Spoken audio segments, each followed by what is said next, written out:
can I ask you about playing the Death to All stuff? I think Casey Sure. and I both went to the San Francisco show, Oh, cool. and that was one of the best metal shows I've ever seen. I know behind the scenes, I heard stories or accounts or whatever, but like just from the perspective of fan going, that was so sick. Gorgut's opening, you coming out to do the old stuff, and then just, I mean, that was just one of the fucking coolest events of my life. I still remember that so well. Can you just, how was it getting to do that whole Um, event? I mean, it was a very weird. The whole situation was sort of weird. Mm-hmm. Like many things in my career, I was not the first choice. Stefan from Obscura was supposed to be there, and I guess it was about 9 days before the first gig. It became clear he was not going to get his visa, and so I was contacted. I'd met Eric Greif, who's like he manages the IP for Texas State or whatever, and he's Mm-hmm. also Relapse's lawyer. So I'd met him when we played in Calgary, where he was living, and he promoted our show. And I think I just saw on the contact sheet, I was like, Eric Greif, are you Eric Greif that produced that like Numbskull record and used to manage Death? And he's like, yeah, I am. And so I got in this big conversation with him and talking about different bands in the Milwaukee area that he used to manage, Numbskull and Viaggression and so on and so forth. And, whatever, we got on and he was a nice guy. And then I saw him again in Los Angeles for some sort of relapse Scion thing. I think he was there as a lawyer. And I said, oh, I heard that there's going to be this Death reunion thing. Mm-hmm. If you need a guy, like I sing in a kind of a similar register to Chuck, and I know all the lyrics to the first 3 albums, like off the top of my head. And I didn't really think much of it. And that was the end. And then they started announcing it. And 9 days before the first gig, I got this email like, oh, Stefan's probably not going to make it, but he might make it.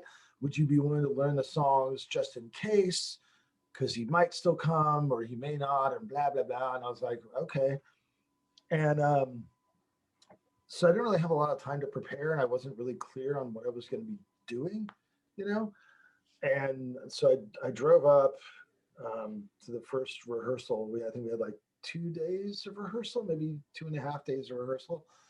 And it was a really weird scene because there's like, 12 people there that were rotating in and out. And, for me, I'm more familiar with the first 3 albums. Like that's how I learned how to play guitar, was like learning those riffs by ear.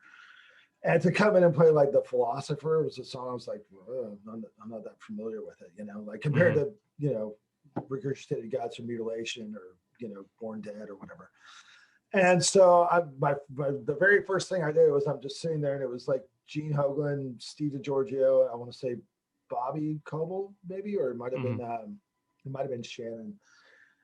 And we're playing, I think, Zero Tolerance. And I'm just sitting there like, I learned this song. I heard the song probably for the first time like 2 weeks before.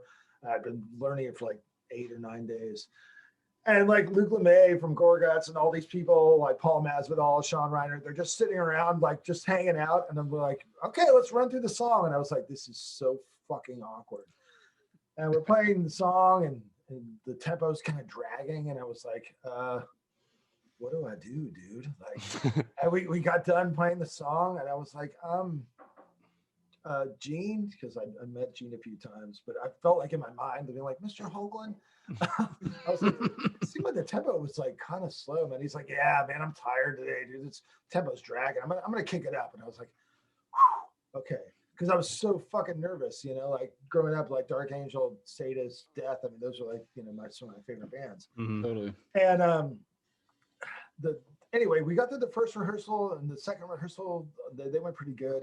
And then I think we played at the club at the Regency or the Regent, whatever it is.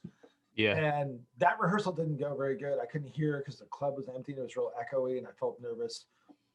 And I remember walking around San Francisco like the day before the first show. And I was like, you know what?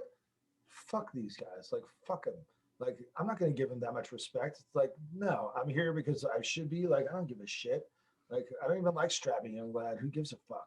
Whatever. Fuck these guys.